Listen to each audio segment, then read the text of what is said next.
Confratelli presbiteri e diaconi, gentili autorità civili e militari che ci onorate della vostra presenza, con in testa i signori sindaci di Barcellona, la città che ci accoglie, di Merì, di Castroreale, del vicariato di Barcellona, almeno secondo la circoscrizione ecclesiastica, e di Santa Lucia del Mela, patria del Beato, sede vescovile, sede prelatizia di questo uomo di Dio che ci è posto stasera come modello, e voi tutti, fratelli e sorelle amati nel Signore.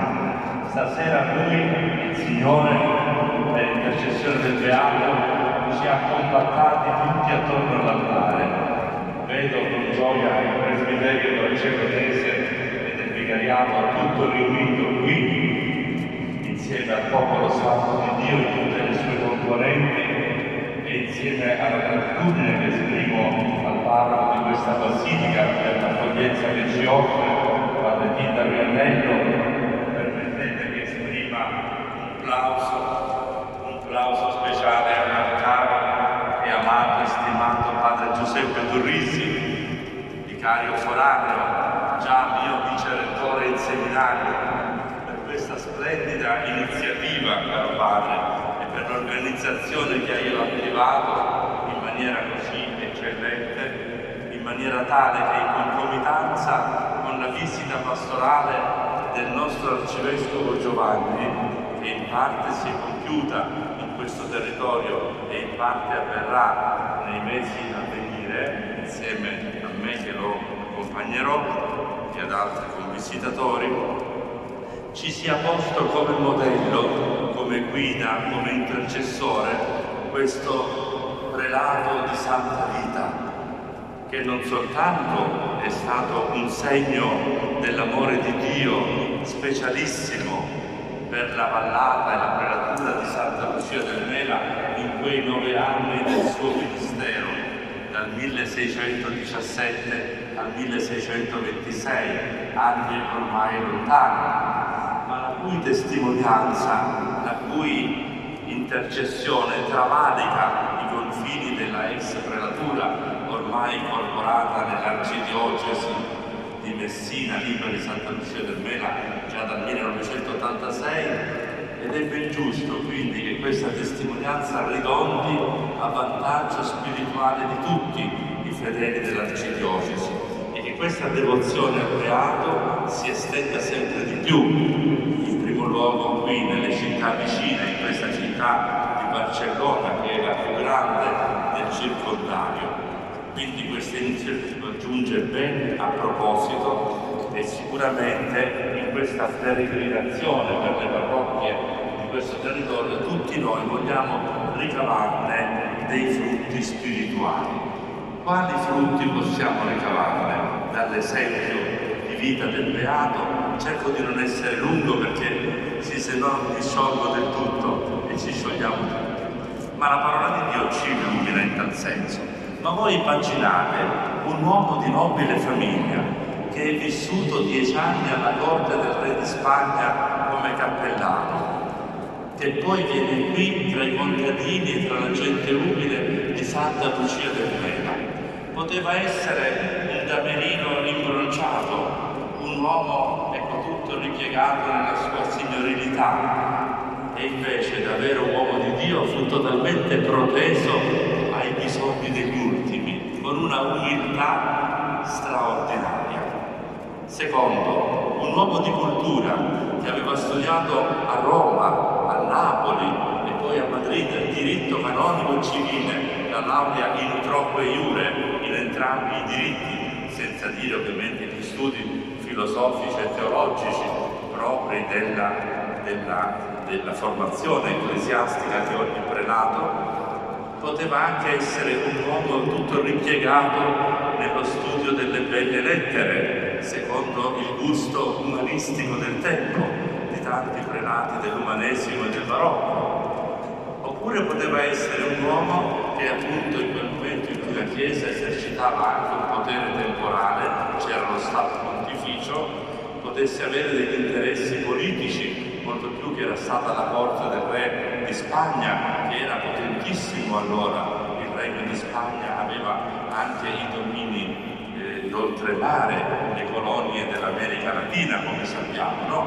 Quindi poteva essere un politicante di turno, e invece no, non fu né un avvenino imbronciato, né un letterato tutto immerso negli studi, né un politicante guerrafondaio, ma fu un pastore a tutto tondo, tutto proteso al bene spirituale delle anime e alla salvezza dei fedeli, salvezza integrale dell'uomo, di ogni uomo e di tutto l'uomo. Come, secondo il modello della riforma cattolica sancita dal Concilio di Trento, secondo cui il vescovo si salva se salva, non solo se salva se stesso, la propria anima, ma se salva il popolo che gli è affidato. Il vescovo si salva non da solo, ma con il popolo che gli è affidato. Vedete quanto grande è la responsabilità, al punto tale che un papa del tempo, San Pio V, disse quando divenni prete: temetti per la mia salvezza, perché non dipendeva solo da me.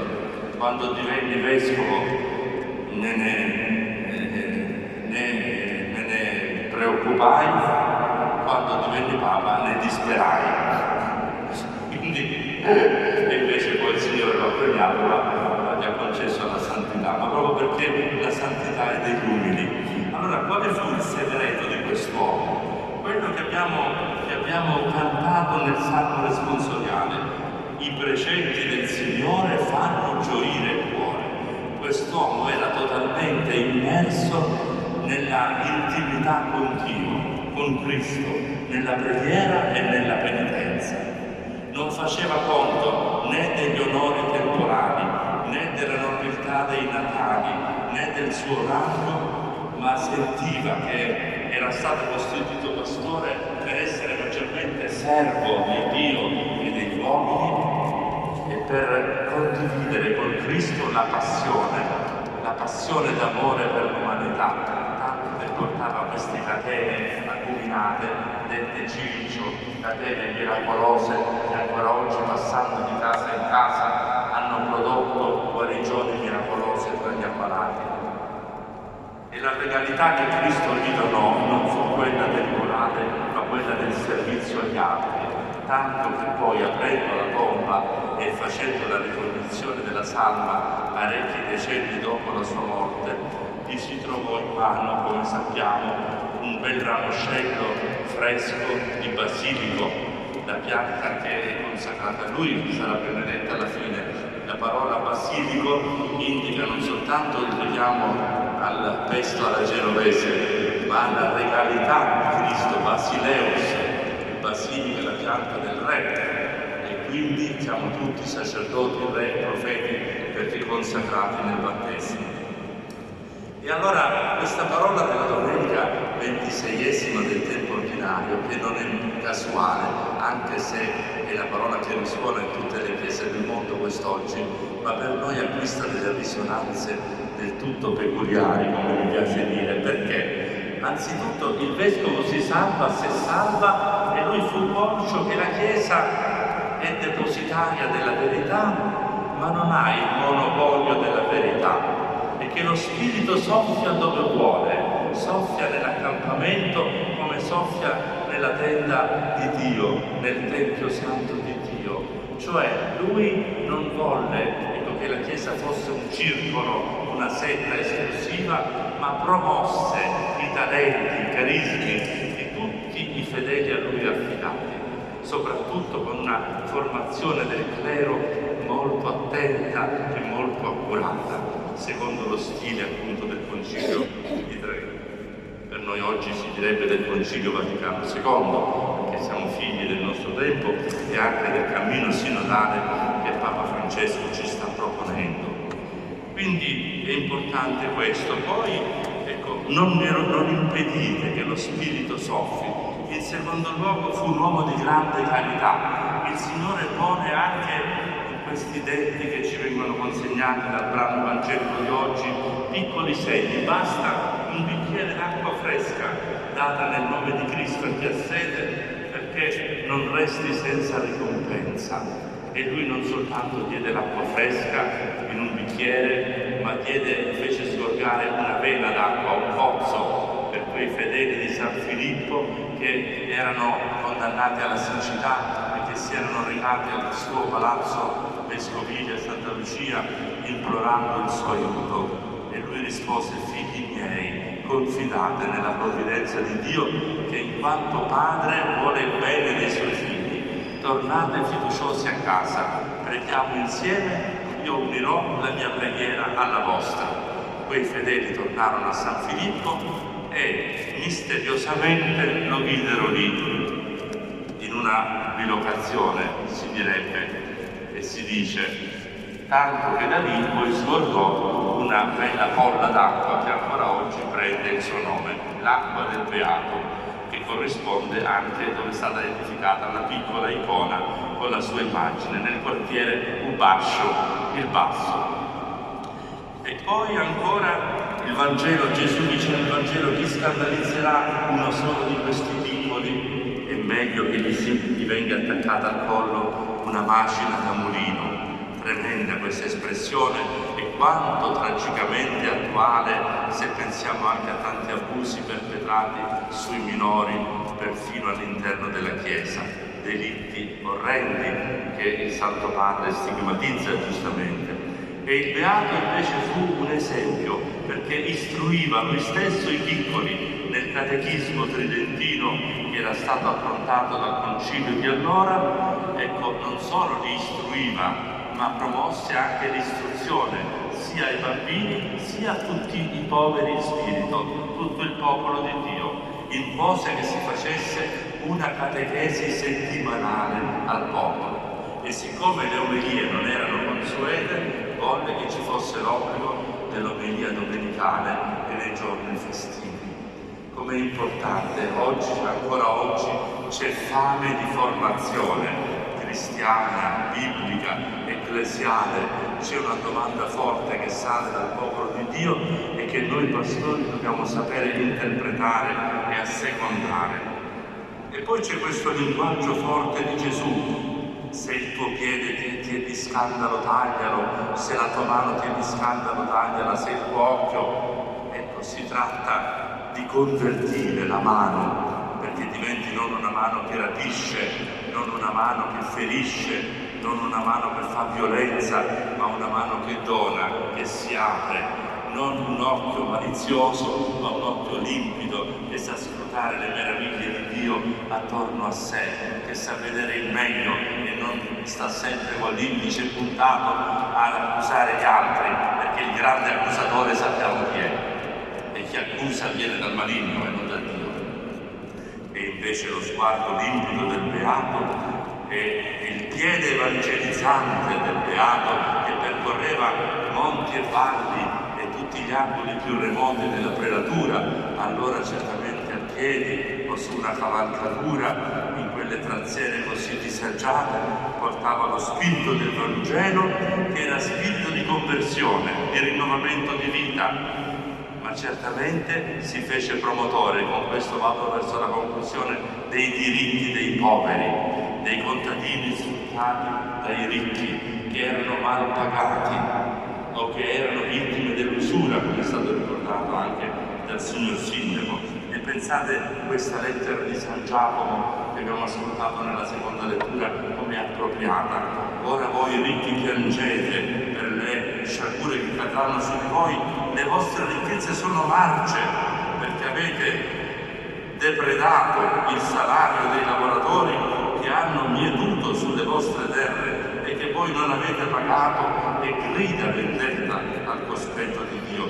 Le proteste dei mietitori sono giunte alle orecchie del Signore Onnipotente. Questo vale ancora oggi per tutti coloro che defraudano il denaro o che illecitamente si appropriano dei beni altrui, che commettono nefandezze a tutti i livelli nella malavita anche organizzata e di stampo mafioso. E verrebbe da gridare con Giovanni Paolo II nella Valle dei Templi: mafiosi, convertitevi perché presto verrà il giudizio di Dio, e perché, come afferma San Giacomo in questa lettura, e come diceva e gridava il Beato, tutto ciò che viene acquisito depredando gli altri, questo denaro sarà speso a medici e medicine, non sarà goduto per cose buone, ma il denaro sottratto illecitamente cadrà come punizione su tutti voi, su tutti quelli che lo avranno acquisito così. Soltanto i precetti del Signore fanno gioire il cuore. Soltanto quando nella nostra vita tutti diventiamo pastori, anche se di un minimo gregge che il Signore affida a ciascuno, ai papà e alle mamme di famiglia che sono pastori dei loro figli, di questi ragazzi che hanno bisogno di punti di riferimento sicuri, di guide spirituali che possano aiutarli alla vita e possano sviscerare i loro talenti. Soltanto quando la pubblica amministrazione viene amministrata con questo senso di pastoralità, potremmo dire, cioè di servizio al bene comune, e quando ogni professione viene esercitata così, avremo goduto di quella gioia che soltanto la legge del Signore ci può dare, perché rinfranca l'anima, perché illumina chi osserva la legge di Dio e ci dona quel grande profitto che discende dallo Spirito Santo e dalla grazia di Dio. Questo vogliamo implorare dal Beato Antonio Franco, una conversione a Cristo più radicale, una immersione nell'intimità con Gesù, nella preghiera, e una carità senza riserve verso tutti, secondo la vocazione pastorale che è affidata a ciascuno di noi.